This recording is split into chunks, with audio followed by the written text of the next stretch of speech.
Good day everyone, this is Teacher Zara and welcome to our in-service training for the school year 2020-2021.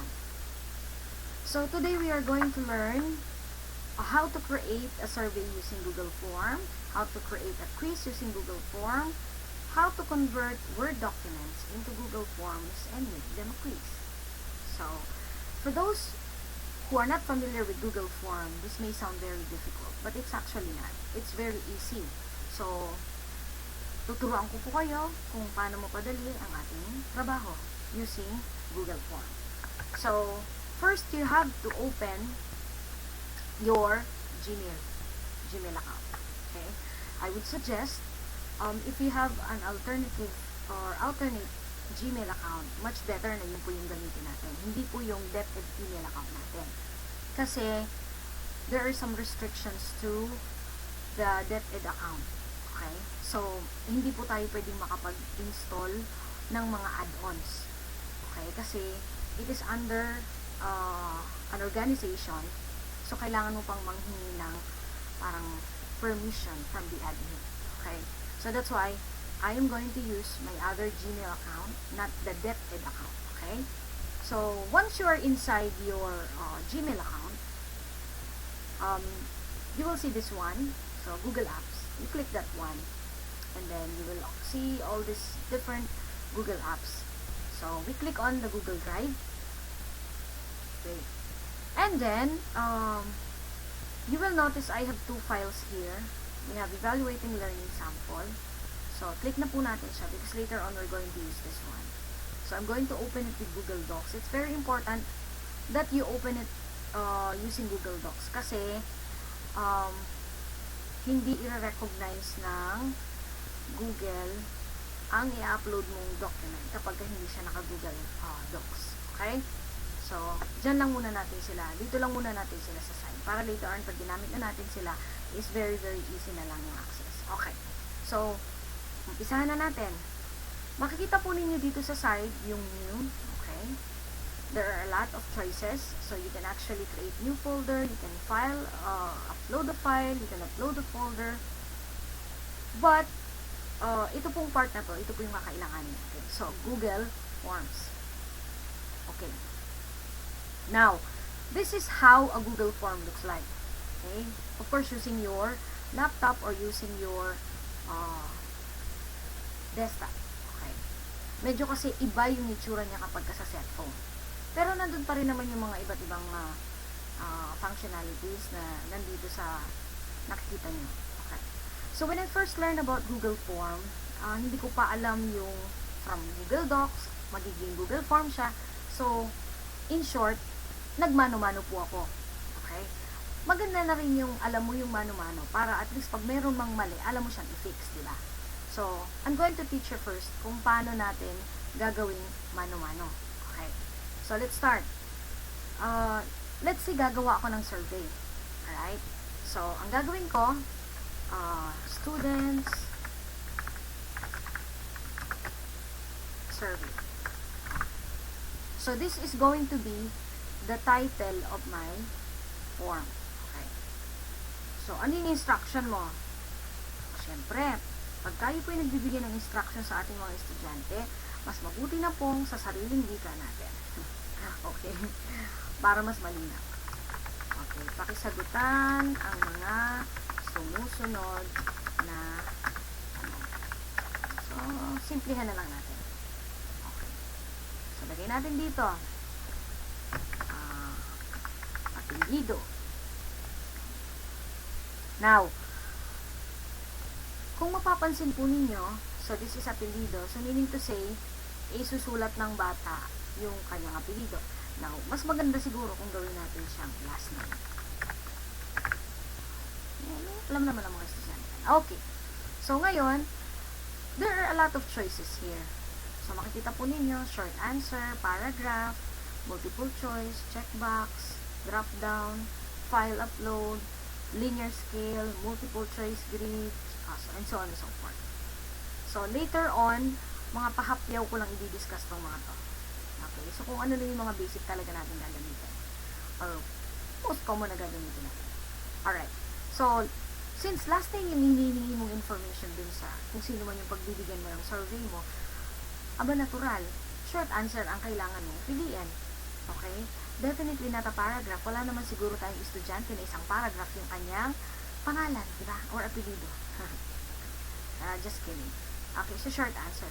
And you can also choose multiple choice. Very, very common. So, short answer tayo. Okay. Now, in order to make sure na yung bata, hindi niya maisasubmit yung form na hindi niya sinasagutan to, you have to click on required. So, nakita po ninyo na highlight siya. So, meaning to say, hindi makakapag-proceed yung bata hanggat hindi niya binibigyan yung kanyang last name. Pero, of course, hindi na rin po natin kontrolado kung tama o mali yung kanyang spelling. Okay. So, siguro naman wala namang bata magkakamali sa spelling. Okay. Now, so, since hingin natin yung last name, hingin din natin yung first name. So, instead of typing this one, you can actually duplicate. So, yun na, duplicate siya. But of course, you have to change this one. So, gagawin natin siyang first name. Okay. So, since dinuplicate mo yung kanina na form, you will notice that automatic na siyang required. Okay. Now, have you noticed this one? Okay. So, yung star na maliit na kulay red, this is actually the indicator that this particular question or part ng survey mo ay required. Okay. So, kasi kung tatanggalin natin yung required, tingnan nyo po yung mangyayari. Okay? So, duduplicate natin ito. Yun. So, see, pag hindi siya required, wala po siyang little red star. Okay. So, kailangan natin i-required ang kanyang first name. Okay. Now, let's proceed with, of course, ilagay na natin middle initial. Okay. So, again, it is also required. So, if you notice, puro siya short answer, no? Now, let's proceed dun sa next. So, duplicate na lang natin. We have sex. Okay. Now, automatic po, since sex yung hinihingi natin, matalino si Google. Okay? So, mayroon na agad siyang choices. Is it female, male, or prefer not to say, or others. Okay. Pero siguro, stick na lang tayo din sa two choices, which is female and male. So, very, very useful na. Hindi mo na kailangan i-type yung female at saka male. You simply click that one, and then, mapupunta na siya doon. Meron ka ng female, meron ka ng male. Okay. Now, you notice kanina, dun sa middle initial, first name, and last name, short answer siya. Pagdating natin dito sa sex, naging multiple choice na siya. Okay. Now, let me tell you what is the difference between the three. Okay. Multiple choice, we have multiple choice, checkbox, and drop down. Okay. Gawa ako ng dalawa pa. Okay. So, I'm gonna use checkbox, okay, for the other one. And then, I'm gonna use drop down for the last one. Okay. Now, if you wanna see the difference, very, very simple. I-preview po natin yung ating survey. So, ganito ang itsura ng survey pag natanggap ng bata. So, sabi dito, student survey, pagkasagutan ng mga sumusunod na tanong. So, last name, first name, dapat pa rin hindi sila magkadikit, no? Middle initial, okay. Now, this one is multiple choice, diba?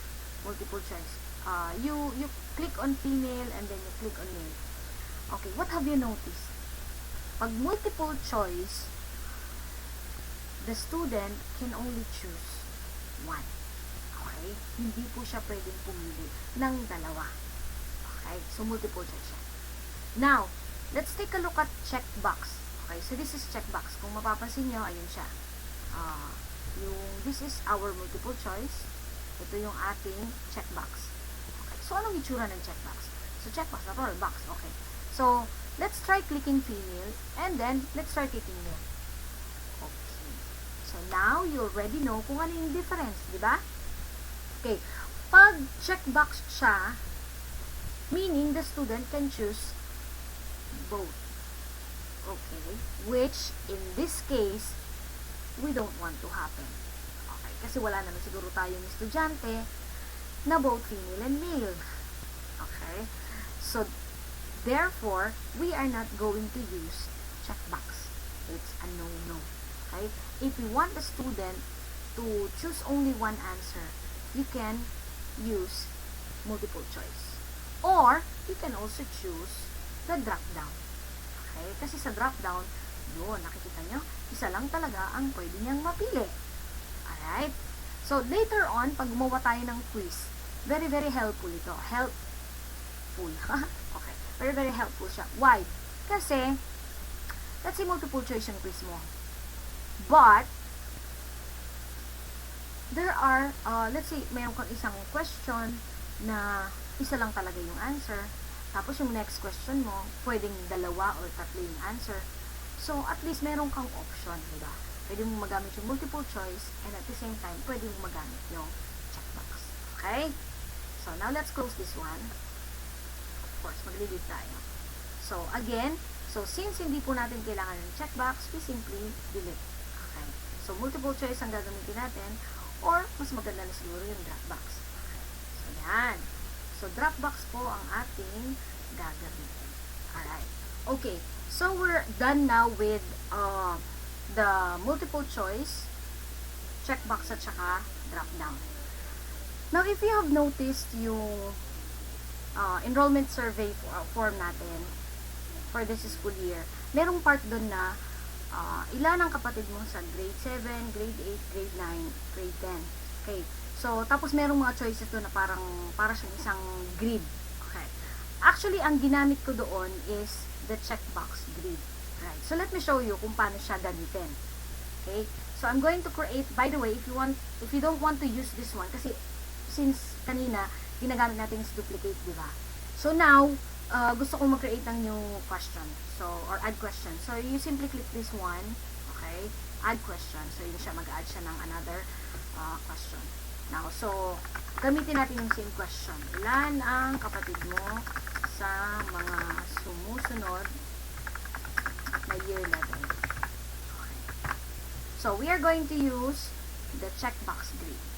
So, dito sa row part, ilagay natin yung grade 7. Okay. Tapos, next is grade 8. Okay. So, I guess that kailangan natin lagyan ng space. Okay. So, grade 7, grade 8. Oh my gosh. Grade 8. Ayan. Tapos, grade 9, grade 10. Oh, hanggang grade 10 lang muna tayo na. Okay. Now, dito naman sa column, yung nasa taas. Kasi, imagine, it's a table actually. So, dito sa row, nandito yung grade level. Dito sa taas, nandito yung bilang. So, of course, ilagay natin yung 0 or wala. Tapos 1, tapos 2, tapos 3. Okay. So, siguro yung maximize na lang natin, o maximum na lang natin is 3. Okay. So, now let's see kung anong itsura niya. Yan. O, yan. Ganyan siya. So, ilan ang kapatid mo sa mga sumusunod na year level? So, let's say grade 7, wala akong kapatid na grade 7. Grade 8, meron akong isa. Tapos ako, grade 9. Tapos wala akong grade 10. Okay. So, ito po ang checkbox. Alright? Now, safe ba na gamitin ang checkbox? Well, actually, for me, kasi we are only expecting like one answer, di ba? Halimbawa, grade 7. Ilan ang kapatid niya sa grade 7? Siyempre, isa lang. Isa lang yung magiging sagot niya doon. Okay. Ang risk kasi kapag gumamit tayo ng checkbox is there is a chance that the student might choose 1, 2, and 3. Okay? So, lalabas na very confusing na yung sagot ng bata. Kasi sabi niya, wala. And then, all of a sudden, merong isa, merong dalawa, merong tatlo. Okay. So, to avoid this mistake, what we are going to do is, we are going to change it to multiple choice. Multiple choice grid. Okay. So, palitan natin siya ng multiple choice grid. So, grade 7, grade 8, grade 9, grade 10. And then, same yung column niya. Okay. Now, let's see kung ano magiging itsura niya. So, ito yung magiging itsura niya kapag ka multiple choice grid ang ginamit natin. So, let's say grade 7. May kapatid ba ako? Wala akong kapatid sa grade 7. Meron ako isang kapatid na grade 8. Ako ay grade 9 at wala akong kapatid na grade 10. Okay. Now, may chance pa ba yung bata na pumili? Like, is there a risk na pwede niyang maklik yung 1, 2, and 3? Let's try. Okay. So, pag clinic ko yung 1, there. So, ibig sabihin, the student can only have one choice. Diba? Hindi siya magkakamali. So, kung wala talaga siyang kapatid na grade 7, yun lang ang pwede niyang i-click. Hindi siya pwede mag-click ng 1, 2, and 3. Okay? So, pagka ganitong survey, it is safer to use multiple choice. Kasi, the student will only have one option or one answer to choose. Okay? So, ganito po ang multiple choice grid and the checkbox grid. Okay, so ngayon naman, i-discuss natin yung iba pang mga choices dito. So, nag-add question ako. So, ipakita ko sa inyo kung paano ginagamit yung linear scale. Okay. Sometimes yung linear scale, ginagamit ito kapag sa survey, ganon. Okay. So, let's say for example, please rate the speaker. 1 being the lowest and 5 being the highest. Okay. So, isusulat mo kunwari yung pangalan dito. Kunwari, ako yung speaker. Okay. And then, tignan po ninyo kung anong magiging itsura niya. So, ganitong magiging itsura niya. Yun.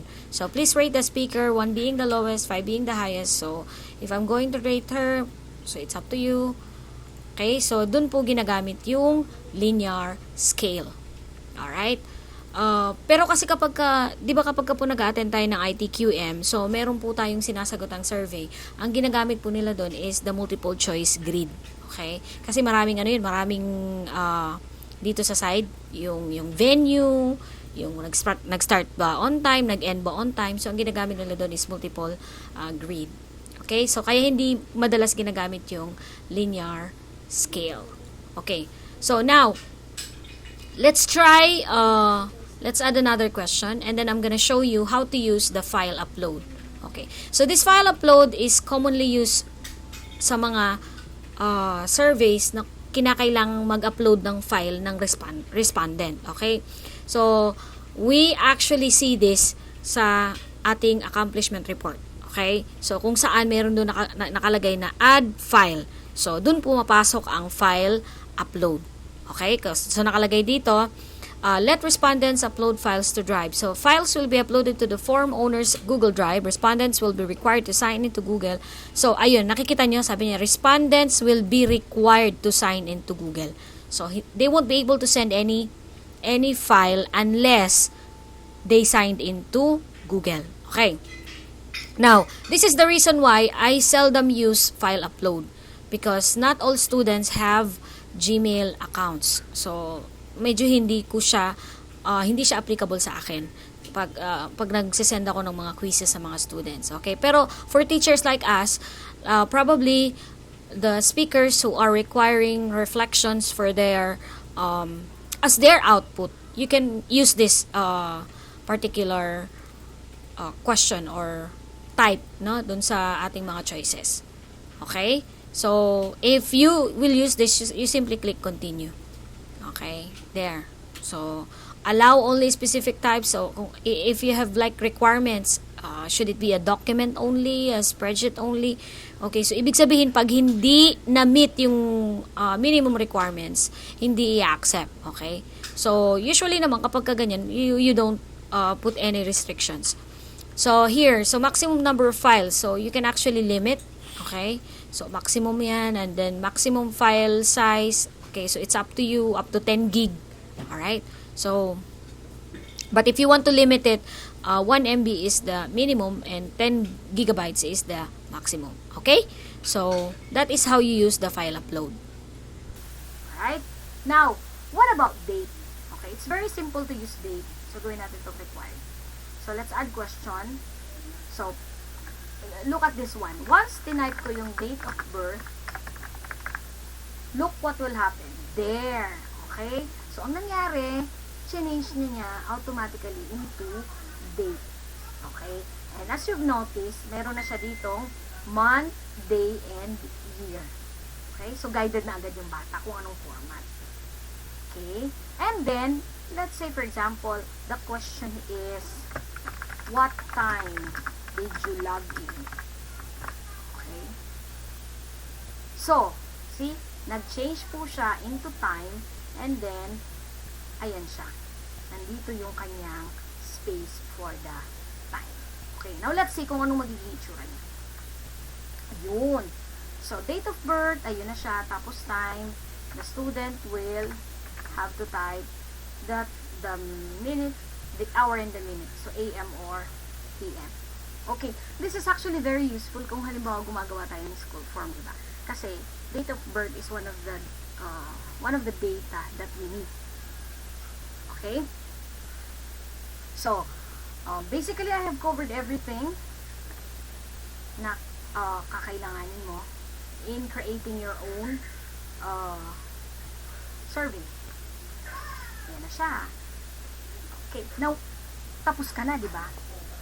Pwedeng mo actually siyang i-customize. Okay. Paano? Okay, so customize theme. Now, gusto kong magkaroon ng header. So, ang gagawin ko lang is choose image.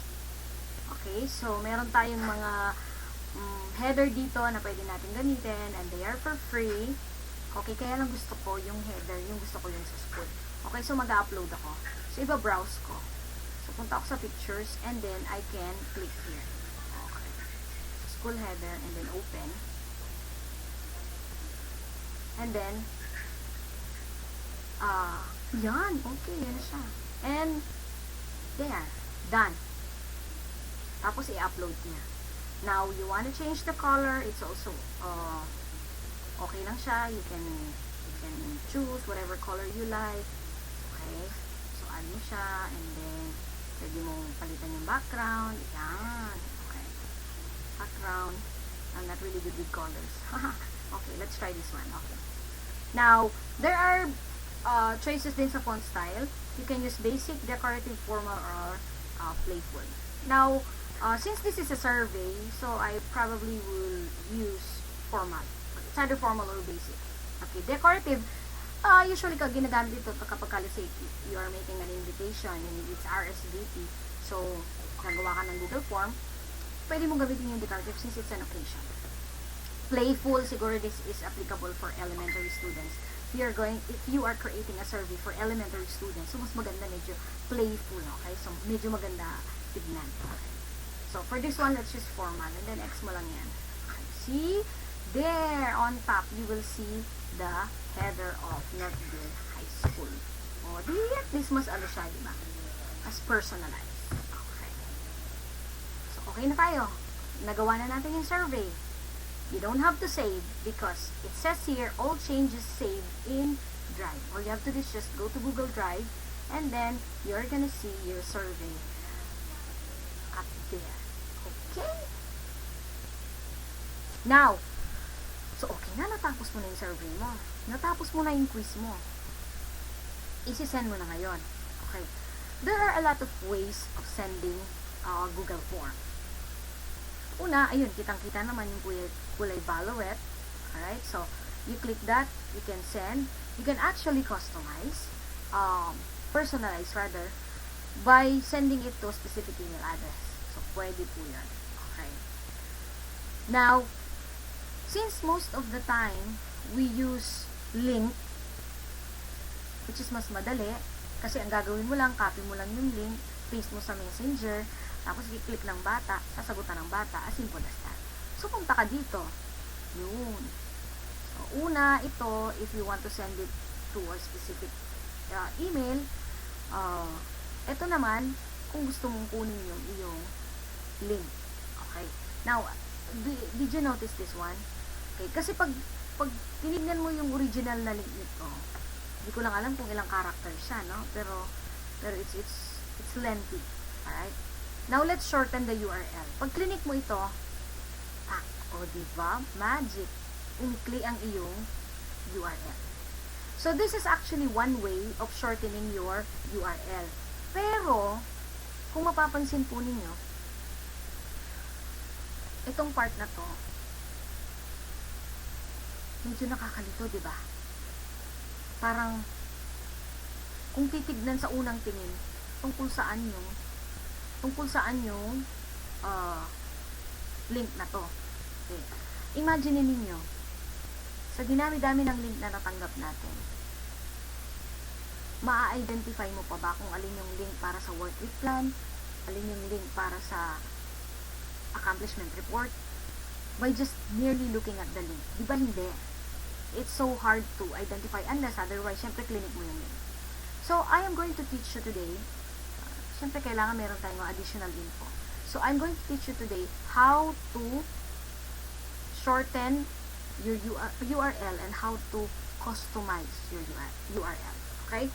So, I am going to copy this link and then I am going to go to tinyurl.com.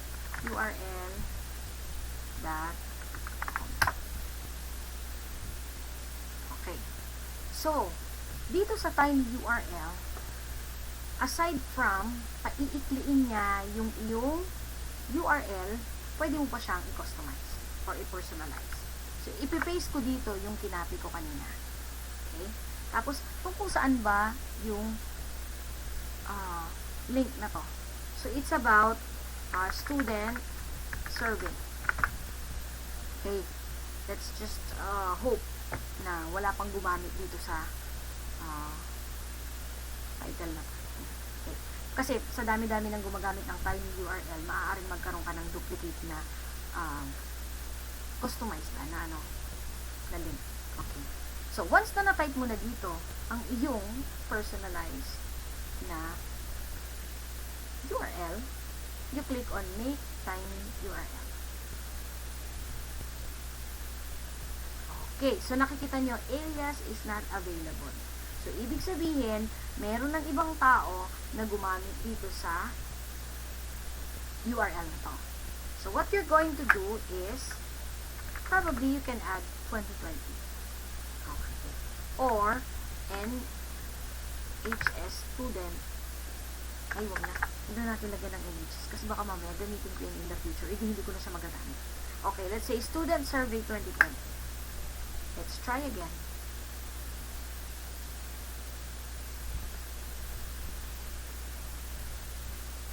Okay, unfortunately, it's still not available. Alright, so, let's try, let's say, student survey now. Let's click Make Tiny URL. Pa, o diba, available siya. Okay, so instead of sending this to the students, na pwede nilang ikalito kung ano yung link na yan, ito ngayon ang isisend mo sa kanila. tinyurl.com student survey now. O, diba? Sa unang tingin pa lang ng bata, alam na niya na yung link na yon is a survey. Okay, so we copy this to the clipboard. Syempre. And then you paste it to your messenger. Pag clinic ng bata yon, itong survey na to ang makikita niya. Itong survey na to ang ma-open niya. Okay? So, malinaw na po. Very, very easy lang, di ba? Step 1, step 2 lang. Okay. Now, magtatanong din po siguro kayo, para saan tong mga to? Okay. Ito, add question, kagaya ng ginawa ko kanina. Alright. Import question, pwede rin ito. Okay? We also have add title and description. Ito, title to and description. Okay? Add image, pwede rin yan, especially sa mga, may mga subjects dyan, na may mga picture-picture analysis, ay pwede nyo po itong gamitin. Alright? Or, you can also add video. Halimbawa sa ESP, o yan, magtuturo ako ng ESP. So, pwede akong mag-add ng video. Okay? Tapos, paano naman yung add section? Alright. Halimbawa, nasa ilalim ako. Okay. Time. Delete ko na to. Wala namang kinalaman yung time. Okay. Now, after the basic information of the student, di ba? Meron na akong last name, first name, middle, okay, date of birth. So, it's all about the student. Gusto ko namang alamin yung information tungkol sa mga magulang niya. So, mag-a-add ako ng section. Okay. So, add section. Lalagyan ko parents information. Okay. Tapos, dito, magdadagdag ako ng question. Father's name. Okay. Now, anong magiging itsura nito sa form? Ang magiging itsura nito sa form ay ganito.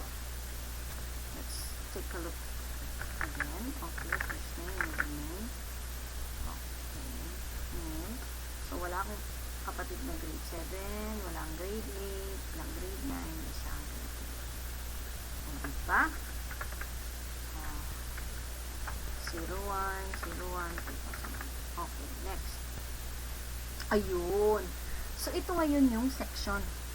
Okay. Saan ginagamit yung section at paano siya nakakatulong? Nakakatulong siya in a way na yung bata ma-classify niya or ma-identify niya. Ibang ano na to, ibang part na to. Wala na tong kinalaman dun sa unang part. Okay? Magandang gamitin ito kapag quiz.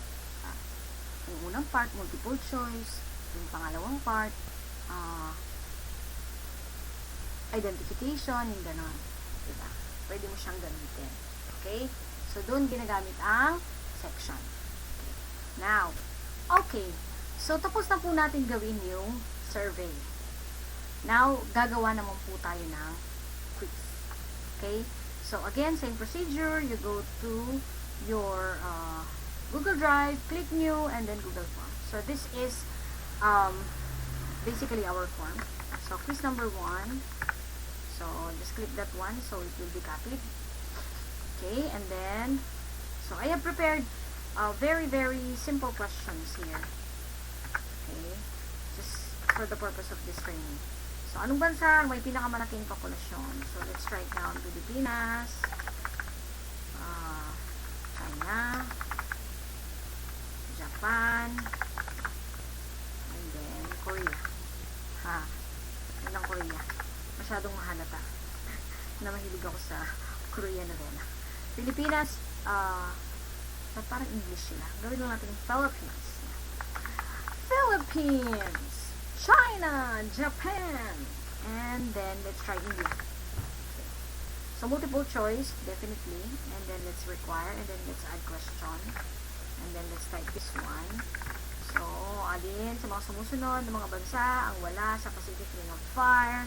Let's try Pilipinas.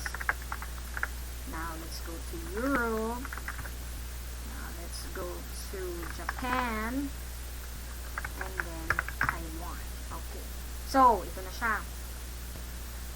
Now, you go to settings and then click here. General Presentation Quizzes. And then, make this a quiz. Okay.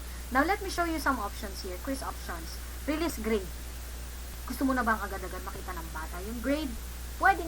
So, immediately after each submission. Or, later na lang. So, let's try muna yung later now. Okay.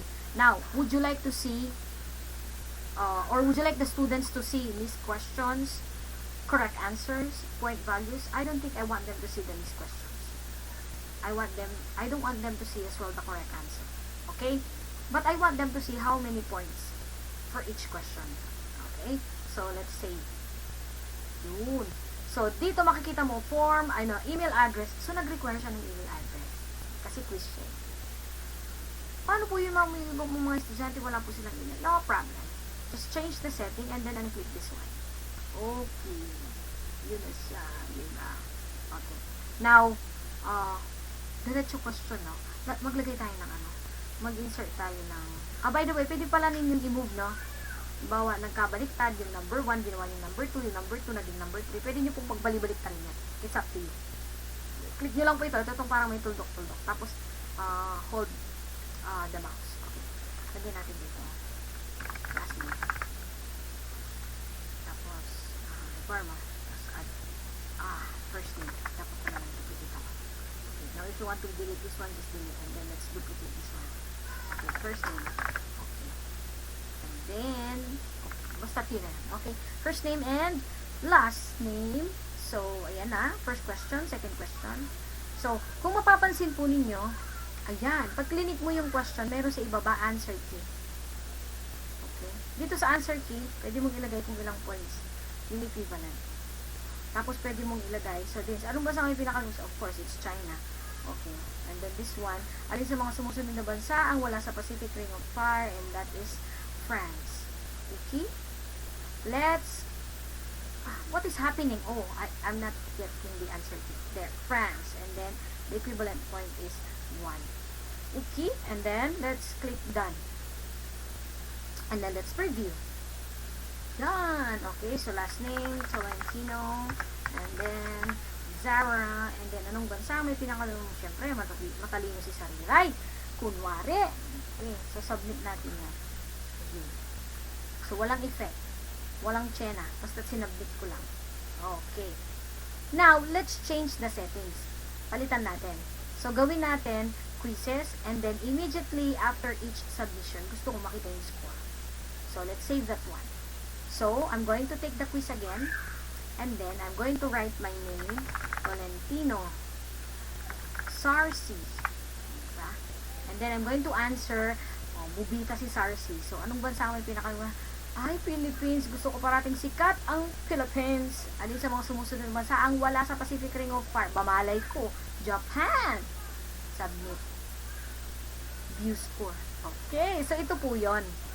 Dito sa settings natin, dahil clinic natin yung immediately after each submission, kaya ang nangyari, makikita na po ng bata ang kanyang score. Now, I'm so excited to know my score. Oh my gosh. Oh my gosh. Bagsak si Sariray. Okay? So, ito po yung difference. So, makikita dito ng bata yung kanyang score. Diba? Okay, nakita po natin yung difference. Now, submit another response. So, ito, malaking tulong kapag halimbawa yung bata, isang phone lang, tapos buong barangay ang gumagamit. So, pwede po nilang gamitin ito. No? So, pwede silang makigamit. Just submit another form or another response. Okay? So, ito tayo. Oh, what's this? Oh my gosh, what's happened? Take out to crash. File is in trash. Take out. Bakit napunta ko sa trash? Okay. Anyway, so, okay na po tayo. Now, do you see this one? Responses. Okay. As you've noticed, I have submitted 2 responses. Tara. So, when I click this one, makikita mo, ayun siya, yung mga makukulay na graph. Tapos, makikita mo yung first name ko, at saka yung last name ko. Now, if you want to see the questions, ayan yung questions. Now, if you want to see the individual, ayan, makikita mo na yung individual. So, kung halimbawa, si Sarah, ang sagot niya ay ito, makikita mo na yung individual. Now, gusto ko naka-Excel file siya. Walang problema. Hindi gawin mo, click mo to. Okay, nakikita mo to. This one, yung may tatlong tuldok-tuldok. I-click mo lang po yan. You can download the responses. So, pag dinownload mo yung responses, nasa format siya ng Microsoft Excel. Okay? Now, which is hindi na natin gagawin.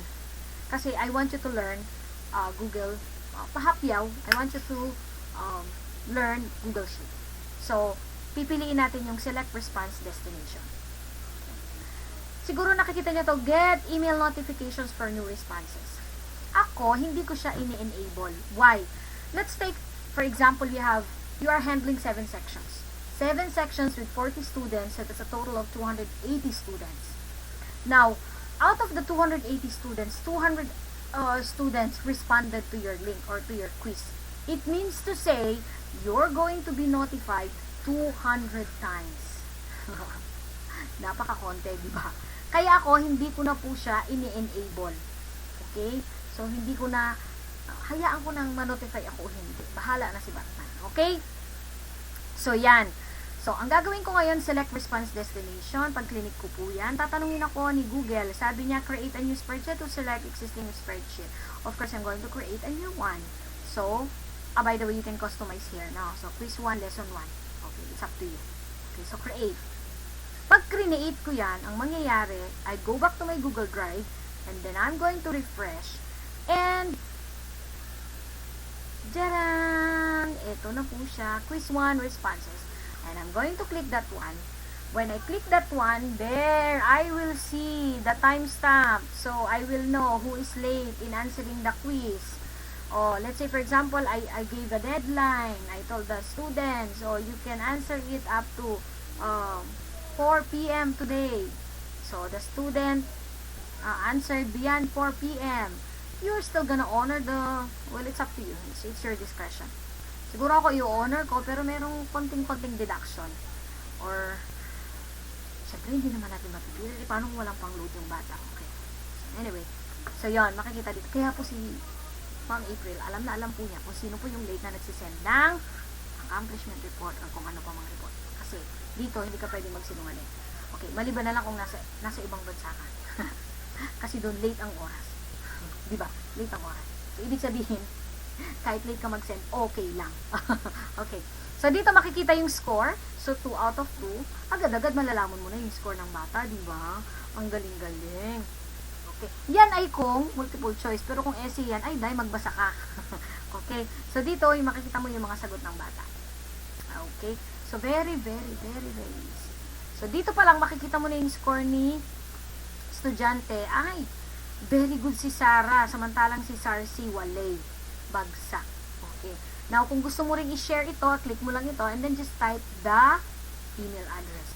For example, it's a survey for the whole grade 9 and I want all the grade 9 teachers to have an access to this file. I can simply click share and then type their individual email addresses and it will be automatically shared to them. Okay? Ay, hiningal ako doon. Okay, so we're done with this one. I'm not going to discuss further about Google Sheets because somebody is gonna discuss this with you. Or probably she or he discussed it before. Hindi ko lang po alam kung sinong mauunang magpo-post or ipo-post ang video. Okay? So, let's close this one. And we're done with the quiz. Let's proceed with a lot easier way of creating survey and quizzes. Okay. So, ano ang difference ng itinuro ko kanina sa ituturo ko ngayon? Okay, there's a big difference. Why? You already know that, or you probably have soft copies of your quizzes, right? Okay, and they are probably in document, Word document, Microsoft document.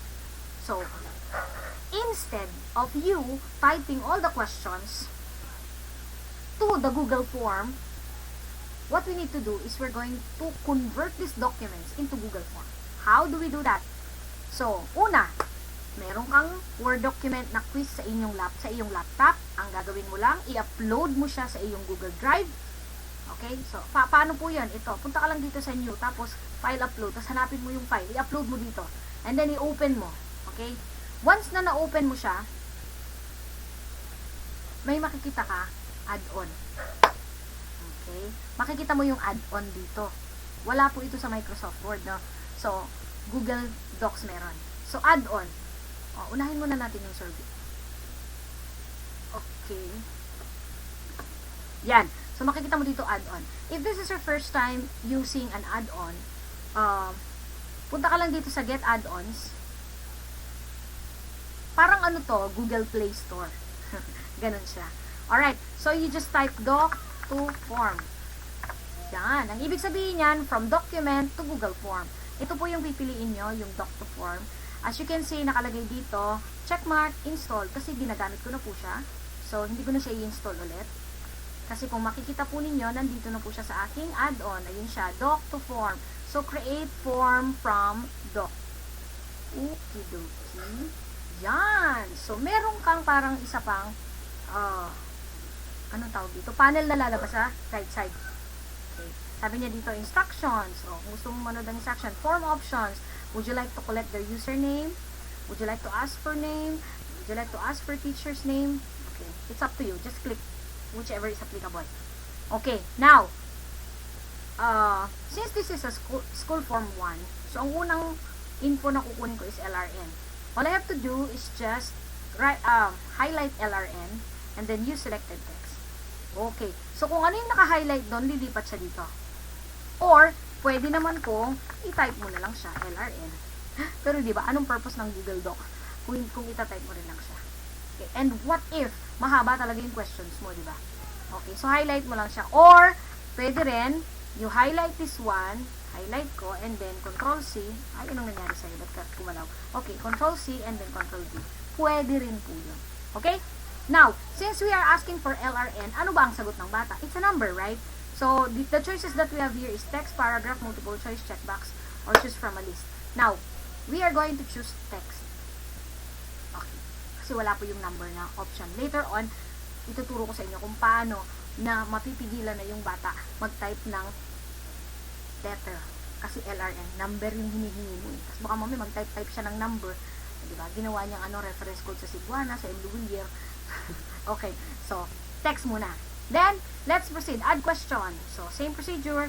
Kung gusto mong last name lang, pwede mong i-type. Okay, pwede rin. Okay, ako kaya lang gusto ko magpakapagod. Okay, so yun, last name. So, same. Text pa rin po. And then, add another question. And then, first name. Highlight mo yung first name. And then, you selected text. Add another question. Middle name. Very, very easy. You selected text. Ayun na. May last name, first name, middle name. Okay. So, add another question. Now, for sex, you selected text. And then, since may choices na tayo, you click on multiple choice. Okay. Now, sabi dito, add options separated with a new line or semicolons. Semicolons po ang pinili ko. Okay. So, I'll just copy this one and then paste here. Or pwede namang female sa taas, male sa baba. Pwede po yun. Basta separated with new line. Okay. So, add question. We have, tingnan mo kung hindi ba naman nakabangan.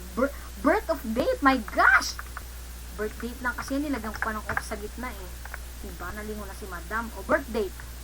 Parang pangit ko. Date of birth. Okay. So, now, let's get okay. So, you selected text and then, let's add another question and then, wait, okay. So, ulit-ulit lang po siya. Ganun lang po siya. And then, add another one. You double-click religion and then that's it. Okay. So, tapos na tayo. And then, we create the form. Once we create the form, this is what will happen. Okay? Yun, view form. So, ayan na siya. Konting edit na lang. So, school form 1. School form 1. And then, LRN. Ito yung sinasabi ko sa inyo. Since LRN is a number, you can actually put some restrictions. So, since it's a number, dapat number lang yung mag-isagot ng bata. Paano ang gagawin mo? I-click mo to. Yan. Response validation.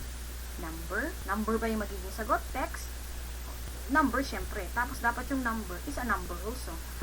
Number is a number. Okay.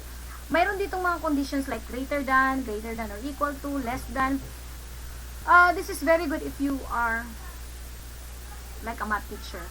Tapos, you wanna give your students more chances of winning. More chances of getting the right answer. So, pwede mo siyang gawing halimbawa, greater than or equal to. So, halimbawa, yung sagot mo is 25. Pwede mo siyang gawing greater than or equal to 25. So, pwede mong gawin yun. Diba? Parang binigay mo na lang yung sagot sa bata. Okay. Well, anyway, so yun siya. Pag ginamit yun, maano nyo rin yan. Pag may dumating yung sitwasyon, maa-apply nyo rin yan. That's what I mean. Okay. So, yan. So, pag once na may validation dito, mamaya titignan natin kung anong mangyayari. No, magta-type ako ng letter at tignan nyo kung anong mangyayari. Okay, so short answer sa last name, first name, middle name. Okay, so naging naging multiple choice. Date of birth. So, since date of birth ito, palitan po natin ang date. Okay, so age, again, age is a number. So, pwede natin gawing validation is number. Tapos, dapat number siya. Or, pwede mo rin ilagay na whole number. What do you mean whole number? Kasi baka mamaya sabihin ng bata, 12 years old and 3 months. Ay, Diyos ko dahil. Full number na lang. Okay. Next. So, religion. Pwede mong lagyan ng choices kung alam mo yung mga religion sa Pilipinas. Okay. But for this one, hayaan ko na lang sila yung mag-type. Okay. Now, let's see. I-preview natin to. Pag preview natin to, tignan nyo yung mangyayari doon sa age. I mean, sa LRN. Okay. Magta-type ako ng number. Blah, blah, blah, blah. Okay. Sa number, in-accept. Pag nag-guess ako, accept niya. Pero let's say, mag-type ako ng N. Oh, diba? Ayun siya. Must be a number. Kasi, LRN. Diba? So, hindi pwede ang letters. So, nagets na po. Yun ang ibig sabihin ng response validation. Okay? So, we're done with survey from Google Docs to Google Form. Now, let's try quiz. Okay, so ito yung quiz natin kanina. So, same procedure, add on, Docs to China, tapos, ayan na siya. You selected text, anong bansa, ang audio. Ito yung sinasabi ko sa inyo, hindi nyo na kailangan i-type. Diba? Ang gagawin nyo na lang is highlight nyo, tapos you selected text, ayun na siya. And then, multiple choice. Ano yung mga choices? Ang mga choices ay ito. Okay, you simply copy, Ctrl-C, Ctrl-V, yun na siya. And then, add question. Alin sa mga sumusunod, tignan mo yung mga duling na din. Copy. Okay, alin sa mga sumusunod, Pacific Ring of Fire, dito siya. Okay, ayun siya. Okay, tapos choices natin. Multiple choice. Okay. So, kanina kung mapapansin nyo dito, semicolon yung ginamit ko. Samantalang dito, each line. So, nakaline siya. Tignan natin kung mag-iwahiwalay siya mamaya. Pero, I think yes. Okay na. Tapos, make sure na wala siyang spaces. Kasi pag may spaces siya, magkakaroon siya ng isa pang option. So, let's create the form. Okay, so now it's creating the form. It's loading image na wala naman. Okay. So, ito na po siya. Evaluating learning. Napaka-English ng aking title pero ang aking mga tanong ay Tagalog. Ang gulo-gulo ko. Okay. Evaluating learning. So, kailangan maglagay ka ng mga instructions mo.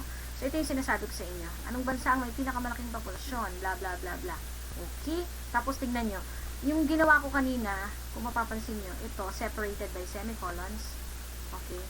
And, yeah, separated by semicolons. Pero pagdating dito sa ating quiz pala. Okay. Asa na ba ako? Okay. Pagdating dito, naghiwa-hiwalay din sila. Tapos, yung isa ko is ginawa kong line. So, pagdating dito sa quiz, naghiwa-hiwalay din sila. Okay. So, any questions? Okay. Well, meron akong isa pang nakalimutan to tell you. Okay, so ito. Ayan. Halimbawa, nagtanong, ano kasi yan? Educational attainment. Attainment. Ito, dapat nasa survey ko. Pero, ano ba? Attainment. Ko, sariray na. Okay. Ang ano natin is bachelor's degree. Ganun ba yun? Degree. Tapos, masteral degree. And then, doctoral degree. Okay. Paano kung halimbawa, nasa pagitan ka ng bachelor's degree at saka masteral degree? Kasi units ka lang. Okay. So, let's add others. Okay. So, dito sa others, tignan natin kung anong mangyayari. Ayun siya. Okay. So, bachelor's degree, master's degree, okay. So, pag clinic nung sumasagot ng survey, others, pwede niyang i-type. Okay. Pwede niyang i-type yung wala dun sa choices. Yeah? So, pwede niyang i-type. Saan pa ba pwedeng magamit to? Isip na lang kayo. Naubusan na ako. Okay. So, yan yun yung gamit ng others. Okay? Okidoki? Kung wala na pong tanong, pare-pareho lang yung procedure, no? So, yung ginawa ko lang kanina is from scratch. Di ba may Shopee? May announcement ako ng Shopee. Okay. So, yung ginawa ko kanina is from scratch to survey and to quiz. Okay. So, that's what I'm talking about. Na kailangan alam mo yung pasikot-sikot. Para kung magkaroon man ng pagkakamali, magkaroon man ng error, at least alam mo. Okay? So, itong pangalawang tinuro ko is to make it a lot easier. Okay? Now, this is going to be the end of my training. If you have any more questions, don't hesitate to ask me. Now, I have a task for all of you, teachers of Northville High School. I know you guys are smart. I know you guys are very, very patient.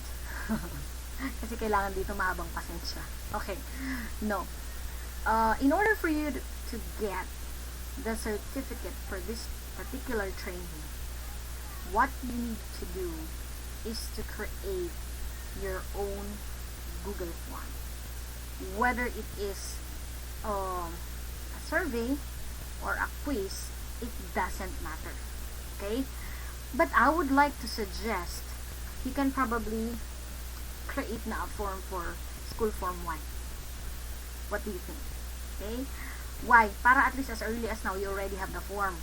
Tapos pagka ano tawag dyan, pagka napulido mo na yung ginawa mong school form 1, isend mo na sa mga bata. Diba? Before October 5 na, fill out na ng mga bata. Tapos, nagko-collect ka na lang. Nagbabalidate ka na lang kung tama yung mga info, diba? Pero, kung wala ka na mga advisory class, kung nga naman paano mo naman gagawin yung form 1, di ang gawin mo, yung quiz ng yung quarter 1 lesson 1. 'Di ba meron tayong evaluation? Not the COVID part, no. So, 'di ba meron tayo dong evaluating learning part. Okay? So, yung part na yon, yun ang gawin mo Google Form. You convert it into Google Form. Okay? And then, you send me the link. Okay? I will open the link. I will answer the questions.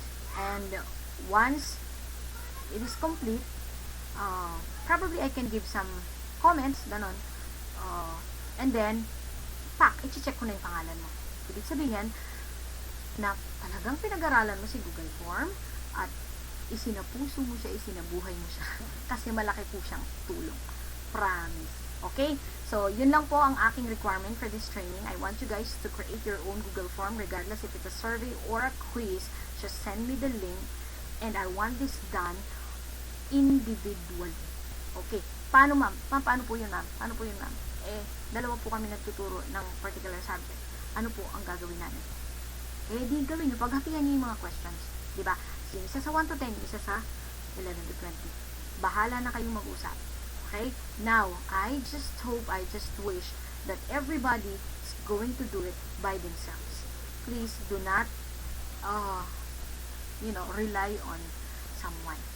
Okay? This is a very good learning, knowledge that you can use. Okay?